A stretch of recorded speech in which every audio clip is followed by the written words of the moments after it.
Get this and get it straight. Crime is a sucker's road, and those who travel it wind up in the gutter, the prison, or the grave. There was a gorgeous tapestry found under a tomb, and they were all after it. The worried importer, the man with half a face, the Englishman in an L.A. slum, and the lady wearing a green veil. But before it was over, none of them had it, and 2 of the 4 were dead. From the pen of Raymond Chandler, outstanding author of crime fiction, comes his most famous character in The Adventures of Philip Marlowe.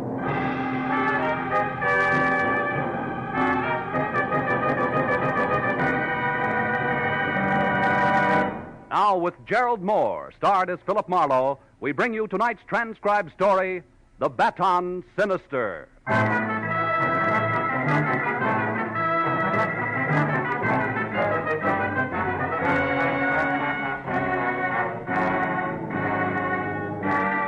I'd watched the blood-red sun set behind an ugly purple storm out on the ocean, and the weird afterglow that crept into the canyons of the Hollywood Hills made me uneasy. Added emphasis to the disquieting phone call I received at my office from a man named Pollard Schindler, whom I knew as a very capable worldwide broker of bizarre art objects. In words that fell over each other in urgency, he asked me to meet him at my place at once. As I drove to my apartment, I figured the trouble lay ahead, but I didn't realize how close it was until I parked and started out of my car. A bullet smashed the corner of my windshield, and I ducked for cover, then hugged the building and headed for the rear where I was sure I'd seen a gun flash. I was halfway there when the side door flew open and Pollard Schindler himself stopped me. Marlowe! He was white-faced and shaking, his eyes ringed by dark blue circles of fatigue. Marlowe, that shot. Yeah, somebody threw a slug at me, Schindler, from back there. I was afraid of this. We can't talk here, not now. Come, let's get in your car and drive. Hurry. Wait a minute. What's all this about? Who shot at me and why? It must have been that lizard, Myron Loft. Oh? He's followed me all the way from England, Marlowe, because... But I tell you all about it when we're safe. Right now, we must get away from here. Okay, but watch yourself. Come on. Well, so far so good. You see that hole in the windshield? It's lucky it's not in my head. Are we being followed? Not yet, anyway. Well, Pollard, last time it was a cloak of Kamehameha and a trip to Honolulu. What is it this time? It's worse. A tapestry, Marlowe, 15th century, and exquisite. Worth 20,000 as a museum piece alone. Hey, that's a lot of money for a chunk of cloth. Bah, it's nothing. I'm getting better than 80,000 for it from a man named Arthur Merritt in Seattle. 80 grand? Yes, correct. You see, this Merritt claims to be a direct descendant from Edward, 2nd Duke of York, who fell at Agincourt. Really? Yeah. He spent a fortune tracing his genealogy and collecting family treasures, and regards this tapestry as his greatest prize. Oh, it's a gorgeous thing, Marlowe. Depicts the Duke on a gold horse, riding to battle beside the king. And such colors. Reds, blues, greens. Breathtaking. I'll bet. But I'm so tired. I don't think I've slept in weeks. For $80,000, you can afford to be tired, Schindler. But how does the guy with the itchy trigger finger fit into all this? Loft, that scum. He was after the tapestry, too. He got wind of the fact that someone was willing to pay $80,000 for it. But he doesn't know who. I see. You found it first, Yes. Huh? Yes, in a sealed tomb under the ruins of a castle in Wales, just minutes ahead of Loft. Where's the tapestry now? At this moment, it's in a cheap suitcase checked in a public locker at the Karenga Boulevard bus depot. Mm-hmm. Now, I want you to pick it up and get it safely to Arthur Merritt. Here's the locker key, a ticket on a plane leaving in 3 hours, and your money. 5 $100 bills. Enough? Enough. Where'll I find Arthur Merritt? 76 West Street, Seattle. He'll be expecting you. And Marlowe, I feel better if you get the tapestry soon and keep it with you until plane time. You're really afraid of this guy, Loft, aren't you? He'll stop at nothing. I warn you. Now, I'll get off here at the corner, Marlowe. All right. Incidentally, when you get the tapestry, don't go back to your apartment. Loft may be waiting there. Now, I'm at the Hollywood Crest Hotel. Hollywood Crest, huh? Yeah, call me when the job is done. Goodbye, Marlowe, and good luck. You'll need it.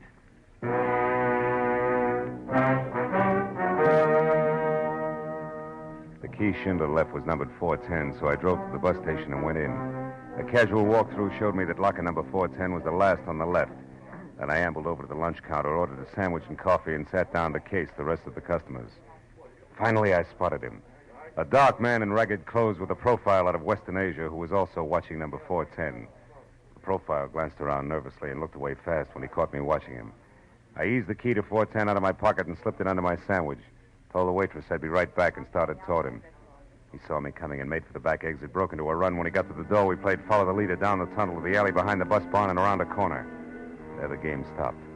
Because a claw that belonged on a lobster reached out, grabbed me by the shirt front, and pulled me up against 18 inches of curved Damascus steel, sharp enough to shave with. I knew then why he'd shown me only his profile. Half his face was handsome, the other half... Well, when he spoke, he hissed through the flexible half of his mouth. Stand still, my friend, or I slit your gizzard for you. Where is Myron Loft? I don't know. I never met the man. Up close, that is. Liar, you are working for him. Keep using that knife of punctuation, pal, and I'll admit anything. I followed the fat German. I watched him put the tapestry in one of those lockers inside. Therefore, I knew that Loft or his hireling wouldn't be far behind. You mean me? You're off base. What's Myron Loft to you? What indeed? Only I know the true value of that tapestry. For it was I who paid for it, with half my face and half my mind. But before I'm through, Loft will know, too. Where is he? I don't know, but I wish I were with him. Shall I kill you for being stupid? Go to Loft and tell him that Akkar is not dead, but has come back to teach him the price of treachery. This'll surprise him, no doubt, huh? He murdered me, so I would not talk. He left me for dead. Sent me hurtling, unconscious off a bridge in a truck of blazing oil. It made me like this. Claw for a hand, a face to frighten demons. But it did not kill me. Nice guy, Loft. And the tapestry itself. Tell him it will bring him nothing but despair. For I have put a curse of worthlessness on it that... A car! There, from the alley. The shot. Did you see who it was, Akkar? No, but I didn't have to see it to know. He thinks he has finished it now. But he is wrong. Look for the Baton Sinister. What? Look for what, Akkar? In the Duke's shield, the Baton Sinister. Akkar.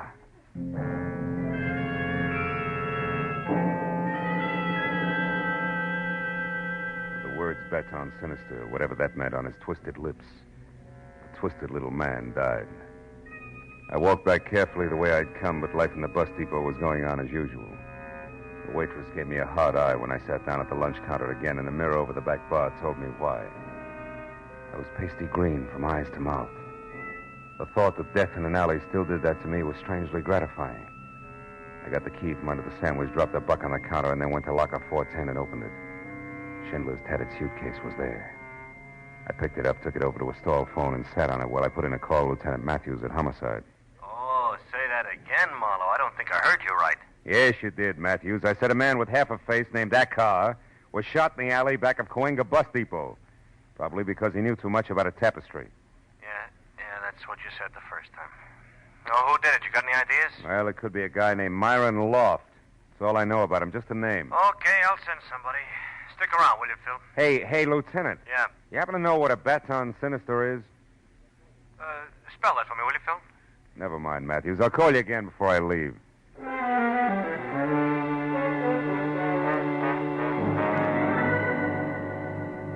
When I left the bus depot, I drove to my office, took the suitcase upstairs, and after I locked myself in, I opened it under the lamp on my desk. Folds of dazzling cloth spilled out.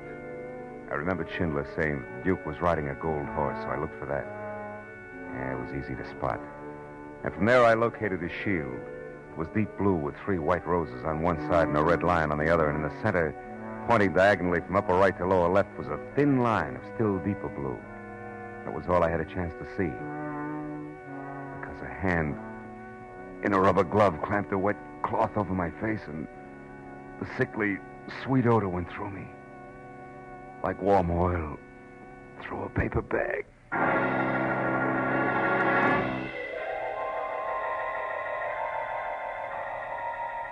100 years later, I had a strange dream. I saw a pair of high-heeled green suede shoes, and then a woman in a green veil looking at an empty suitcase. It must have been a dream. Because I couldn't move and my eyelids were lead. And when the green veil and green shoes left, everything went black again.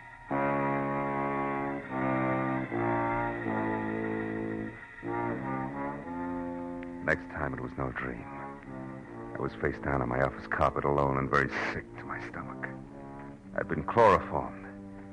I crawled over to the desk and pulled myself up. The suitcase was open and empty. Somehow I got the phone off the hook, dialed information, and a minute later I had my client on the wire. Marlowe, you sound sick. What is wrong? I am sick.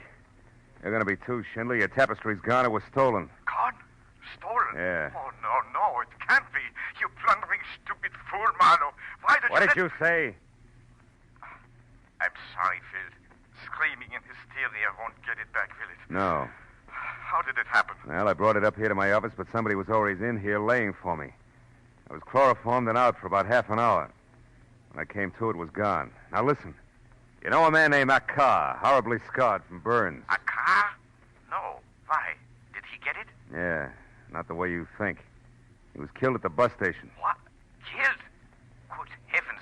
Did Loft do it? I don't know. Akar thought so, and I'm getting tired of hearing that name Loft. Hey, incidentally, what's a Baton Sinister? Baton Sinister? Yeah. A mark in heraldry, but why that mark? Well, it might be important. What is it actually, Well, Pollard? it's simply a short line on a shield or escutcheon. It runs diagonally from Sinister Chief to Dexter Base. What does that mean? From upper right to lower left, maybe? If you're facing the shield, yes. It's the mark of fraudulence. But why? Well, I was told to look for the Baton Sinister by, Hey, wait a minute, Pollard. Huh? What? There's something on the floor here. It looks like an envelope. Yeah. There's nothing in it, but it's addressed to... Holy smoke, this is addressed to Myron Loft, 946 South Grand Avenue, L.A. I knew it. I knew Loft was behind the theft, Marlowe. But now we've got a chance to get the tapestry back. Where is this Grand Avenue? Yeah, it runs through a slum called Bunker Hill. Any cab driver knows it. I'm going down there now, Schindler. Good. I'll get there as soon as I can to cover you. And Marlowe, listen. The man is a devil. Be careful.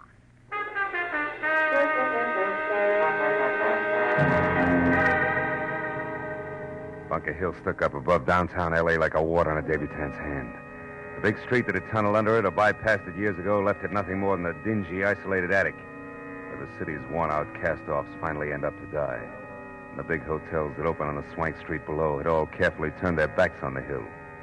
I parked near Angel's Flight and walked on the odd-number side of the street until I spotted 946, a crumbling, yellow stucco rooming house that clung to the hill face from habit only. And I gave the windows a lot of attention to be sure no one was watching. And I went out to the corner, crossed, and came back. An anemic nightlight was on at the end of the hall. So I pushed my way through the smells toward a door with a grimy card that said office. I was about to knock when a voice purred from the landing on the stairs behind me. When you turn round, do it slowly, understand? Perfectly. I dare say you're Pollard Schindler's man. Could be. Which makes you Myron Loft, Yes, I've been up on the roof watching you. I expected you'd come before long. I suppose you want the tapestry. Now, how'd you guess that? Then what price has Schindler decided to offer me? Price, you're kidding. Hardly. I don't enjoy humor. Perhaps you don't know much about the tapestry, Not much. I know more than I used to. I had quite a chat with Akar. Akar? That's impossible. My ex-assistant is dead. I know. But he lived long enough to tell me about the Baton Sinister on the Duke's shield. That's a lie, my fine fellow. There's no Baton Sinister on that shield, and that's... Oh, of course. That sly idiot. Akar would try something like a Baton Sinister. But for what purpose, I can't imagine. Just to make sure that you'd pay for his murder. What's that? Must have been a shock to find out he'd survived that burning truck accident you tried. So you finished him tonight with a bullet. Oh, that's strange. How much more do you know along this line? Enough to make bargaining more than worth your while, and I haven't kept it all in my head. I see. Well, my door's a second on the left. Now move along now, quickly. I see no reason to hurry. I do. See what you mean. Although the accent was Oxford, the gestures were strictly Skid Row. So as I preceded Myron Loft and gun into my lord's sagging chamber, I watched carefully for the chance I knew I'd have to take before long. But a small step toward a dark corner... No, don't try that. ...told me it wasn't going to be easy. The gentleman with the flaccid voice was being very wary about me. Now turn about and face me, quickly. So wary about me, in fact, that the quiet footstep behind him went unnoticed. The footstep that had been made by a green suede pump that belonged to a lady with a veil, also green. I now knew I'd actually seen earlier in my office. When she took her next step, the gun she clenched in her expensively gloved hand was raised high. It came down hard. Girl of my dreams, I thank you. That was neat, and believe me, not a moment Never too mind, soon. He's not dead, is he? No, he's just out cold. He's in deep freeze. But, aren't we being a little matter-of-fact about all this? We are.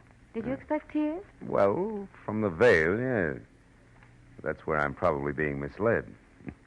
I should concentrate on your green suede shoes. They seem to be more in character. And you seem to be quite ungrateful and gabby. So let's move on some. Over there, that bundle. It could be the tapestry. Hey, lady, you're not after it, too, are you? No, I came here to save your life. Oh, I love you. that's charming. Come on, mister. Are we warm? Hot. Yeah, this is it, all right. Good. Now get back. Yeah. Away from it. Oh, no. Oh, yes. Way back. And for safekeeping, into that snug little closet there. Without so much as a peek? At the veil, I mean. Without so much as another word. Your mouth, I mean. Go on. Inside. It won't hold you for long, but I don't need long anymore.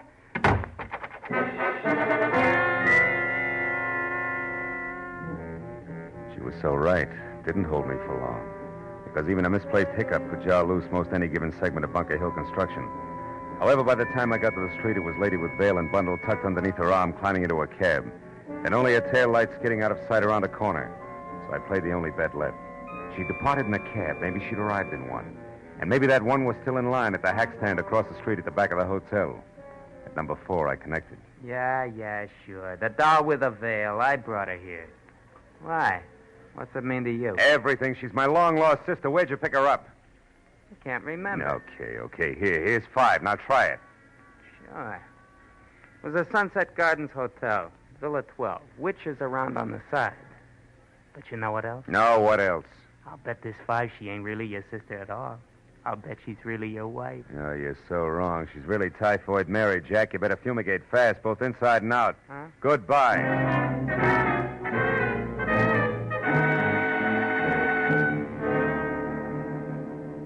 I was 30 anxious minutes weaving my way through the thick westbound traffic that any snail could have easily outsprinted before I was finally parked away from Villa 12. Then out of my car and running toward the squat chunk of termite-proof old Spain. But I hoped I'd again meet up with both the lady who wore a mosquito net for a hat and my client's hard-come-by drapery. But the bungalow in front of me said no such luck, because it was dark, closed tight, and as quiet as snow falling all the way around.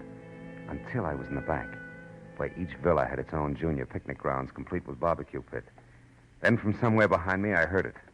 First the rattle of paper, then a few footsteps, high heels, that I knew could be the green suede ones on flagstone. After that, over near the pit, liquid poured on wood, and then sudden flame. It was the lady whose shoes I knew all right, but this time no veil. Only a face that might have been pretty if it weren't for the prancing shadows the flames threw over an expression that was a little more than determination, a little less than psycho. I moved close to her quietly. And when she had the tapestry unwrapped and was ready to make a little offering to the fire gods, I took my cue. Marshmallows would taste better, baby, honest. You. Yeah, little me, and 38 not so little. So stand very still, honey. Priceless heirloom included. Oh, no, I won't. It's going to fire where it belongs. That's a matter of opinion. No, let go my arm, you big hate. Drop it. Let it go, baby. Better we dirty it than singe it. Come on, let go. There, that's better. Now, come on, Firebug. Who are you? Who? Naomi Marchant. Cut it out. Okay. Now tell me where you fit in the tapestry, or do we shake some more? No, thanks. I'll tell you what you want to know.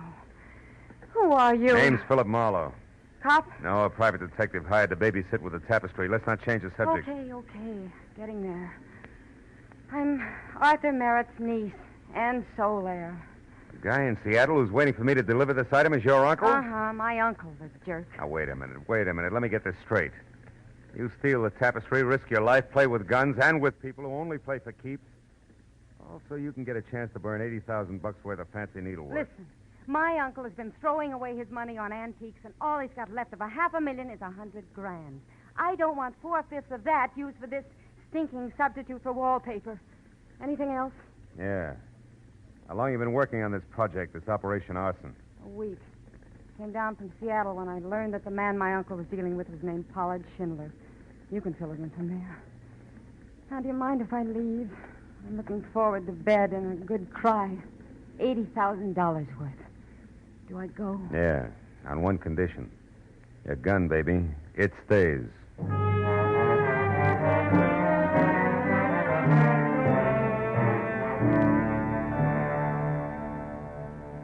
I watched her until she was around to the front of the bungalow and out of sight.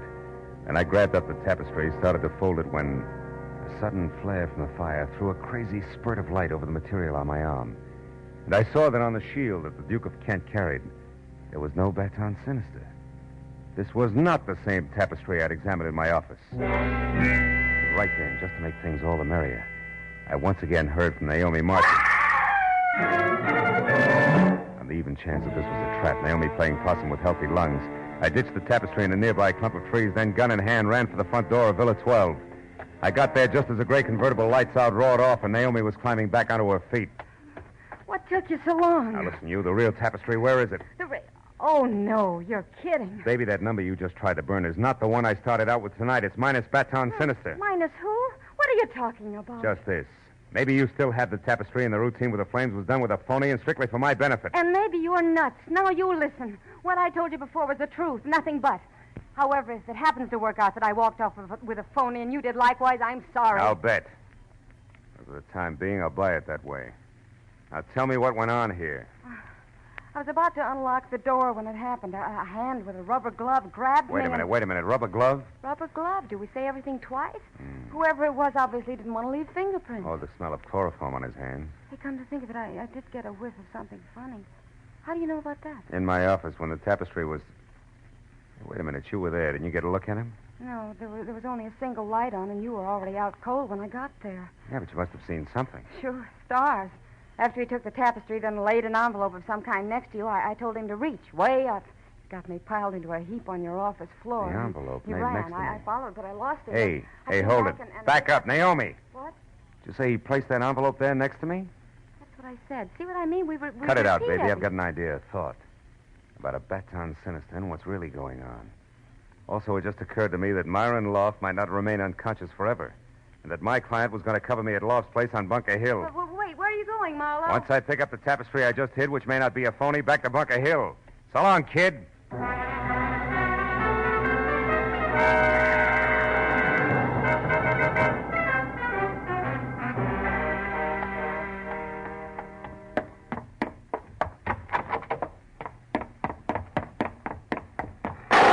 No.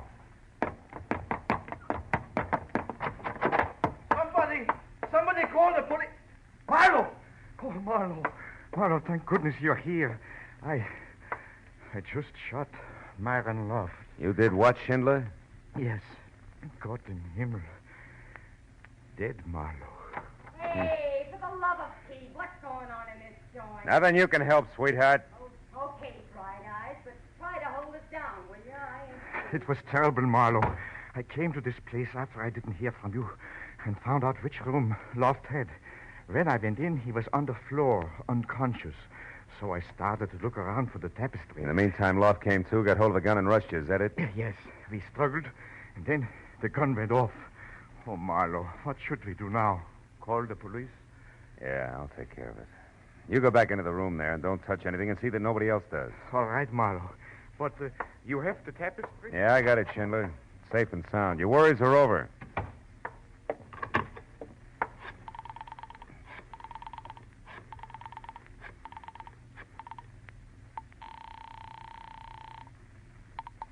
Homicide, Detective Lieutenant Matthews speaking. Marlowe, Matthews. Oh. I'm at 946 South Grand Avenue, and so's another body. What? That Myron Loft I mentioned. My client, Pollard Schindler, just shot him in self-defense. Which also clears up that death of that car out behind the bus depot, huh? I mean, Loft got him and then tried for your client, but missed. Yeah, if you believe my client. Yeah, well, Oh, Marlowe, what are you reaching for? Few very tasty but hard to swallow facts. One, my client's a liar. Two, my client killed both Acker and Myron Loft. And three, I've been set up and used as the neatest chump, patsy, sucker, fall guy. They all fit. He even shot through my windshield for realism. Pollard Schindler never had the real tapestry, Matthews. He had only a phony. He gave it to me to deliver and then swiped it from me. After which he put me on the trail of the real one. Uh-huh. So while swiping it back for him like the good private detective you are, you'd come up with the real one, huh? That's tidy. I'll be right down, Phil. Okay. You told the police what happened, Marlowe? Yeah. I told them, Mr. Schindler. I told them everything. Now there's nothing for us to do but wait.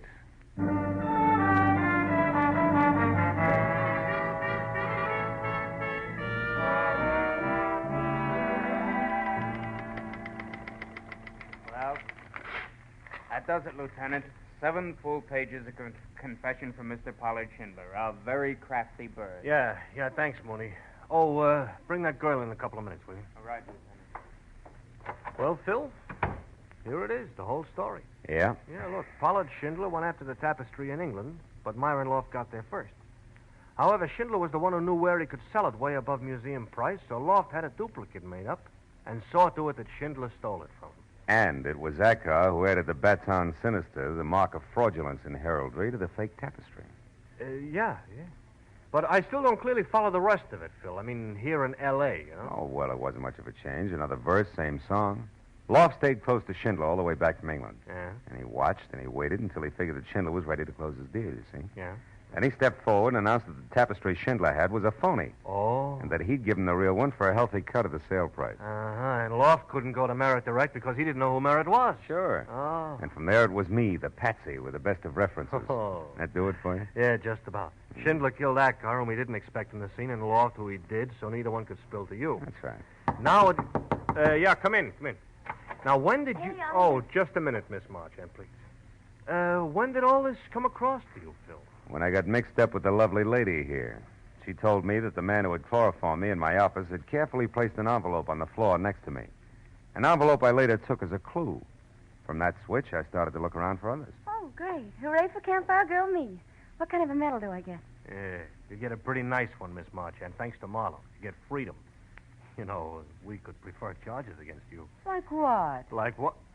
Like assault and battery for slugging Loft, grand larceny for the theft of the tapestry from Loft's place, attempted destruction of private property. Okay. I forgot about those things. Yeah. Thanks, Marlowe. Thanks, Marlowe. Is that your official statement? No more? Not even I'm sorry before you go? Well, yes. I'm sorry, all right. Real sorry that I missed. Goodbye.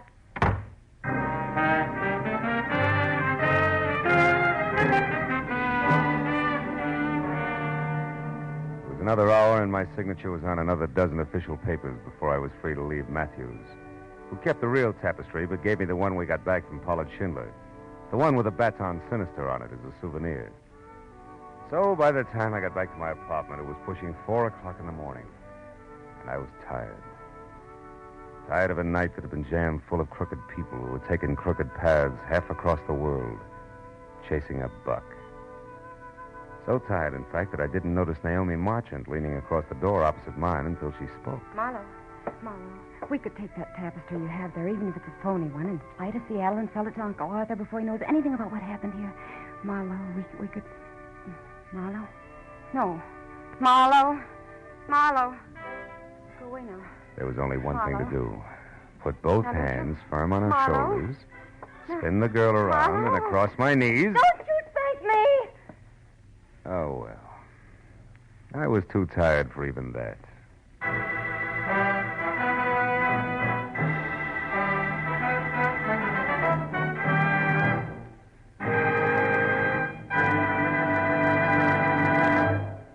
The Adventures of Philip Marlowe, bringing you Raymond Chandler's most famous character and crime's most deadly enemy, star Gerald Moore and are produced and transcribed by Norman MacDonald. Script is by Mel Donnelly, Robert Mitchell, and Gene Levitt. The special music is composed and conducted by Richard Orant. Be sure and be with us next week when Philip Marlowe says... Rain slashing a glass roof, an old man's curiosity, and an imaginary imp out of place. They all became important when 2 people died violently, so a third could make a killing.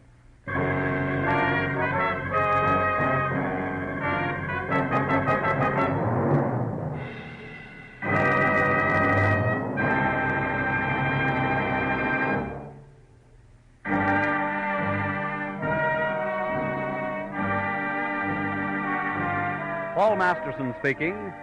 This is CBS, the Columbia Broadcasting System.